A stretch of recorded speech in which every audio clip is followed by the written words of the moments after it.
Hello everyone, welcome to the Sengoku Studies channel. Thank you for joining me for this episode of the monthly collaboration series for March 2023. This month we are talking about subjects regarding the imperial court. In this video I will be covering Ohaguro, or the practice of dyeing the teeth black among the aristocracy. There are other terms this practice has been known by, but for simplicity I will use Ohaguro for this video. Also, at different times in pre-modern Japanese history, other classes engaged in the practice to some degree, including the warrior class. However, for this video, I'm going to limit myself to the aristocracy. The links to the playlist as well as the currently available videos for this month specifically can be found in the pinned comment. Please check out the various topics discussed by other creators, and while you're there, you should check out their channels. There are many cultures across the world that have practiced, or still do practice some form, of intentional tooth modification. Tooth modification can include dyeing teeth, removing teeth, filing or carving teeth, and inlaying items in teeth. Dyeing teeth black existed in numerous ethnic groups in East and Southeast Asia, as well as the Indian subcontinent. Some ethnic groups in South America also practiced it, and those are the ones I know of. There could be others I do not know about. The word Ohaguro literally means black tooth or black teeth. O being an honorific, ha meaning tooth or teeth, and guro coming from kuro meaning black. There are mentions in the earliest Chinese chronicles about Japan referring to a black-toothed country to the east, which indicates that the practice in some form probably dates back far into Japanese history. From this, though, it is difficult to assess how common the practice was at that time. There are also signs of blackened teeth in some remains from the Kofun period, 300 to 538 CE. The Kofun period was before we have any written records by the Japanese themselves, and so Chinese sources and archaeology are all we have to go on at this point. There are a number of theories as to why the practice began and gained popularity, but it is unclear. Some theories suggest there could have been a perceived supernatural cause, that is, distinguishing between humans and demons, often thought to have large white teeth. Another theory is that teeth were seen as visible bones, and thus a taboo related to death.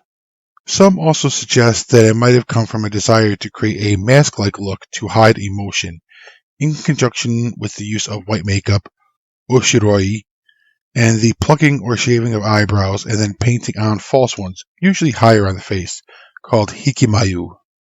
In relation to this, it has also been speculated that under candlelight, the white makeup made naturally white teeth look yellow or discolored, and so dyeing them black was to avoid that look. On the practical side, another theory is that it was for dental health, and covering the teeth in a protective coating. Although these are speculation, I wanted to cover some of the possible causes for adopting the practice. From this point on, I will be using the term kuge to refer to the imperial aristocracy and courtier class. By some point in the Heian period, 794 to 1185, but possibly earlier, the practice of Ohaguro was expected among kuge women.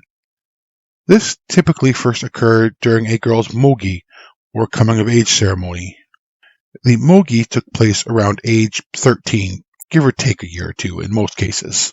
At this time, they would be given adult clothing, their hair would be tied up in the manner of adult kuge women, white oshiroi and other makeup would be applied, their eyebrows would be plucked and shaved and false ones painted on, as in hikimayu, and their teeth would be dyed for the first time, ohaguro, among other practices.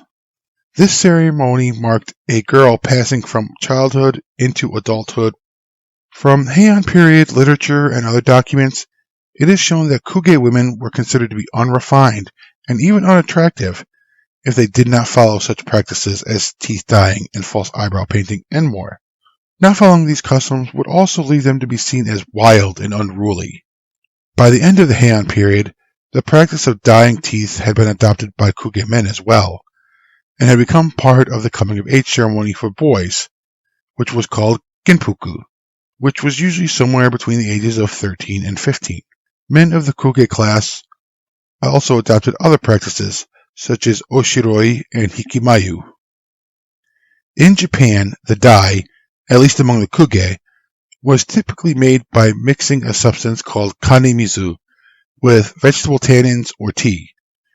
Kanemizu means something like iron drink water, and was a mixture of iron filings dissolved in vinegar. Then they were mixed with gallnut powder. Kanemizu was actually dark brown in appearance, and the mixing with tannins or tea made it turn black and less soluble in water.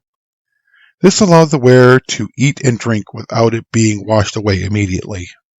An unfortunate side effect, though, was that this mixture apparently had a very foul smell.